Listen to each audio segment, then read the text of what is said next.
Hi everyone, happy Friday. I'm here for 5-Tip Friday. Today we're going to be talking about boundaries, which I think is just a very important tool to be comfortable with in life. So we're going to walk you through 5 tips. I hope it's not shaking. I have my phone on my computer on 2 pillows on an ottoman, so we're trying to make it work. Story of my life.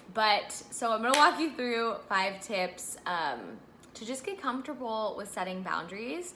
I definitely for a long time in my life had a difficult time setting boundaries, and so I definitely think I could have used these tips earlier into my journey just to make it more comfortable with setting boundaries. I know it can be a little scary and just feel weird when you first understand the concept of boundaries and then start setting them. So I'm going to fly through these 5 tips and hopefully they're helpful. The first one is, I think, identify the kind of boundaries you have right now. So really being able to identify, like, do you really have rigid boundaries? Do you have super loose boundaries where like maybe you don't set any? Or do you meet somewhere in between where you have flexible boundaries?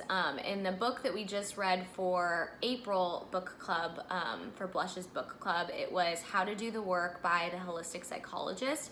She has a whole chapter on boundaries, which I really loved. I thought it was great. She talks about the difference between rigid, loose, or flexible boundaries. So if you are interested in learning more about boundaries, I think that's a great resource to dive into. Tip number 2 is understand the importance of boundaries. So setting a boundary is really about communicating what you need and what you expect. People are not mind readers. They cannot know what you want, what you need, or what you expect unless you tell them. That is absolutely a responsibility that falls on your shoulders. A lot of people have a misconception about boundaries, but I think boundaries really create predictability in a relationship, which we know by now predictability equals safety and security. And it really just, holds people accountable. It, really protects yourself and, allows you to have some consistency and predictability in a relationship and just in life. So boundaries are so important. Tip number 3 is know your limits and know what your boundaries actually are before you can set them. So you have to be able to clearly define what your boundaries are before you can be at a place to be able to enforce them. I think that's a really important one, because if you don't really have an idea of where your boundaries lie, it's going to be really hard to sound confident and be direct in enforcing them. Tip number 4 is be direct, be specific, and be consistent. I capitalized consistent in obviously all caps because that one's very, very important. If you,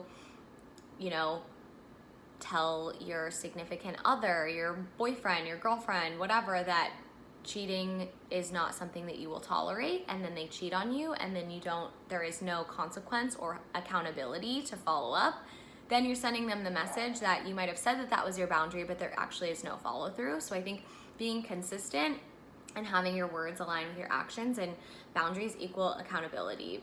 Boundaries equal consequences if someone does not respect your boundaries. So definitely be direct, be specific, be consistent, and keep the focus the focus of the conversation on your feelings and your needs with the use of I messages. I think that, when you start any sort of conversation with you saying like, you do this, it kind of creates an environment where people might feel like they need to defend themselves. So I think just really saying like, I really took the time to think, and this is really important to me, and I need this. Sorry, my dog is barking outside, so sorry. And my computer's shaking. We're on the Hot Mess Express today, but we only have one more, so it's fine. Tip number 5 is practice makes comfortable. I hate the saying practice makes perfect, because perfection does not exist, and we are not aiming for perfection in life. We are aiming for good enough and balance and just happiness, and that's all we need, okay? So we're not aiming for perfection, but the more you get used to setting boundaries, the easier it will get. I just realized that I have horrible posture and I need to focus on that. But yeah, The first time you set a boundary is going to be absolutely terrifying. You're going to think that the person's going to be like, well, F you, I don't want to be in your life anymore. If that happens, if someone reacts very poorly or reacts as reactive and punishes you for setting a boundary, that tells you, one, you probably need to cut the cord on that relationship, and two, that boundary needed to be set way sooner. Those are my 5 tips on like beginners 101 to boundary setting.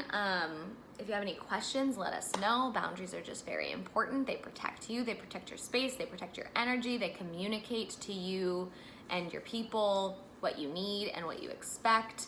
It's just a really great resource for relationships. People that are gonna respect your boundaries, once you start setting boundaries, your relationship is gonna get so much stronger and you're gonna be able to understand each other so much better. So boundaries are amazing. Everybody set some boundaries this weekend and let us know if you have any questions. Have a great weekend and we love you from Blush.